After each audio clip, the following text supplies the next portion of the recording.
What's one hidden cost most buyers realize after booking and how can we avoid it? Builders कहाँ पे क्या बदमाशी करते हैं, कुछ एक्स्ट्रा काम कर देंगे जो एग्रीमेंट में डिफाइन नहीं है और उसका एक एक्स्ट्रा कॉस्ट आपसे मान सकते हैं, तो एग्रीमेंट को बहुत ध्यान से पढ़ना है. Do channel partners earn more from certain builders and does that ever affect which projects they recommend? If the Lucknow market is booming, do you think there's a risk of oversupply in 2026 or 27? Next query पे चलते हैं. Would you pick a lesser known developer offering a better price or a big brand charging a premium?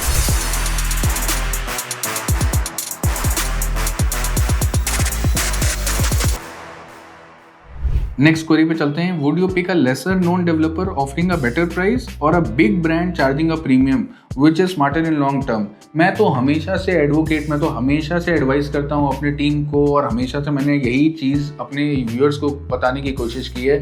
और मेरे भी past records अगर आप निकालेंगे, जो भी रिजल्ट हमने जनरेट करके दिया है वो अंडरडॉग के साथ जनरेट करके दिया है. एक ऐसे ब्रांड जिसमें प्रमोटर का इंटेंशन बहुत क्लियर था, मुझे रेट्स बहुत अच्छे लगे, लोकेशन में डेवलपमेंट दिखा, गवर्नमेंट का इंफ्रास्ट्रक्चर आने वाला था, तो मैं कभी भी, मेरा अपना ये पॉइंट ऑफ व्यू है, जो एक अच्छा बड़ा प्लेयर है वो एक प्राइस को कमांड करेगा और जब वो प्राइस को कमांड करेगा तो मेरे लिए वो अपॉर्चुनिटी बहुत फ्रीक्वेंटली नहीं मिलेगी. ऐसा नहीं है कि नहीं मिलती है लेकिन बहुत जल्दी नहीं मिलेगी. लेकिन अगर मुझे इस बात से, वैसे तो कोई फर्क नहीं पड़ता है कि कौन सा बड़ा प्लेयर है छोटा प्लेयर है, मेरे को इस बात से बहुत फर्क पड़ता है कि प्रमोटर का इंटेंशन कैसा है, किस रेट पे मिल रहा है और किस लोकेशन पे मिल रहा है, और मेरा वो एंट्री टाइम मुझे सारे फेवरेबल, मेरे सारे मार्केट पोजीशन फेवरेबल हैं कि मुझे उस प्रोजेक्ट में एंट्री लेनी है कि नहीं.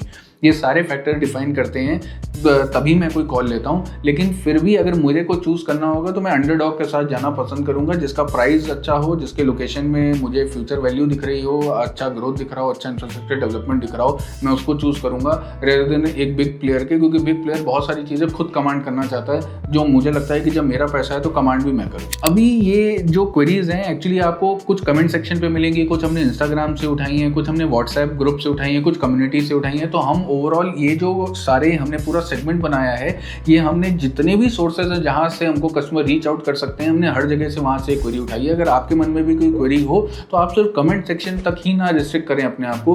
Comment section, Instagram, community section, WhatsApp, कहीं भी आप हमको क्वेरी ड्रॉप करेंगे और मेरी टीम उसको एक जगह असेंबल करेगी और हम आपके बीच में आपके लिए वो क्वेरी सेक्शन या Q&A में हम उस क्वेरीज को आंसर करेंगे. बहुत इंटरेस्टिंग क्वेरीज हैं इस बार की. Between Sushant Gold City, Vrindavan Yojana and Sultanpur Road, which area is genuinely seeing end user demand, not just investor hype? मेरे हिसाब से वृंदावन योजना एक ऐसी लोकेशन है जहाँ पे काफ़ी ज़्यादा एंड यूजर्स है और हमेशा से ही वो एंड यूजर सेंट्रिक मार्केट रही है. तो अगर एज एन एंड यूजर आप देख रहे हो, क्योंकि वो मार्केट बहुत ज़्यादा अच्छे तरीके से कनेक्टेड है रायबरेली रोड से, हजरतगंज से, कैंटोनमेंट से, तो वहाँ पे वैसे ही सारे प्रोजेक्ट जो भी आते हैं वो थोड़ा सा ज़्यादा एंड यूजर सेगमेंट को फोकस करते हैं. बहुत कम प्रोजेक्ट्स वहाँ से ऐसे निकले हैं जिन्होंने ROI टर्म्स में बहुत अच्छे रिटर्न जनरेट करके दिए हैं. मैक्सिमम प्रोजेक्ट्स और मैक्सिमम बायर जो है वो एंड यूजर है वृंदावन योजना में.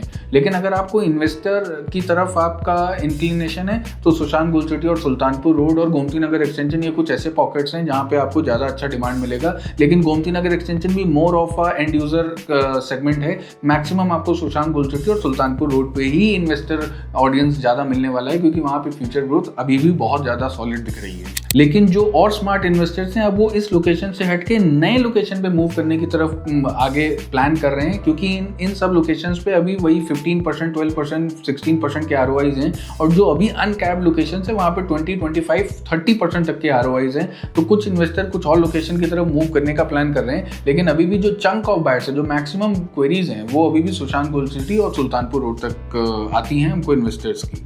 What's one hidden cost most buyers realize after booking and how can we avoid it?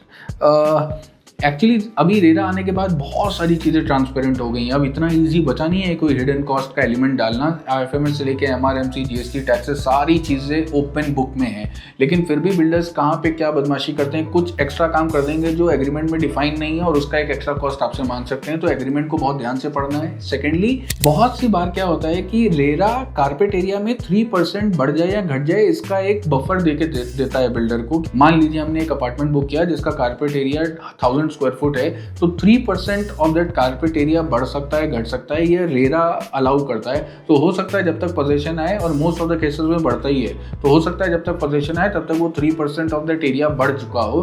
तो वो एक ऐसा कॉस्ट है जिसके लिए आपको एक प्रिपेयर होकर चलना चाहिए जब आप एक अंडर कंस्ट्रक्शन प्रोजेक्ट में बुक कर रहे हो, बिकॉज वो लॉ बुक का पार्ट है, वो रेरा के रेगुलेशन का पार्ट है। तो अगर बढ़ता है तो बिल्डर उसका डिमांड जरूर एक्स्ट्रा डिमांड करता है और कर सकता है। Do channel partners earn more from certain builders and does that ever affect which projects they recommend? इसका आंसर yes और no दोनों होगा।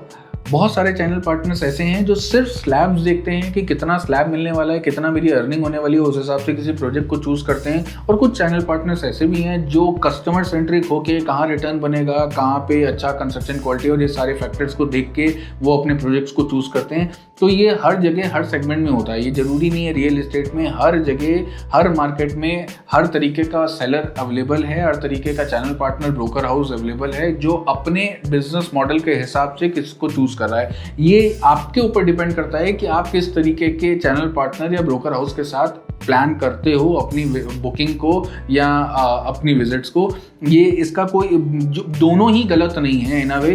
किसी की बहुत लॉन्ग टर्म अप्रोच हो सकती है, किसी की शॉर्ट टर्म अप्रोच हो सकती है, किसी के कुछ फाइनेंशियल गोल्स हो सकते हैं, किसी और के कुछ और फाइनेंशियल गोल्स हो सकते हैं। तो ये बहुत जेनरिक क्वेरी है, इसको कुछ ऐसा स्पेसिफाई करना कि चैनल पार्टनर को जहाँ से ज़्यादा मिल रहा है उसको रिकमेंड कर रहा है, ये ऑब्वियस है। बहुत सारे चैनल पार्टनर इसको करते हैं और इसका बिजनेस मॉडल उन्होंने इस तरीके से बनाया हुआ है। तो ये आपको डिसाइड करना होगा कि क्या किस पे जाना है। और एज अ बायर आपको इसीलिए बोला जाता है कि स्मार्ट बनिए।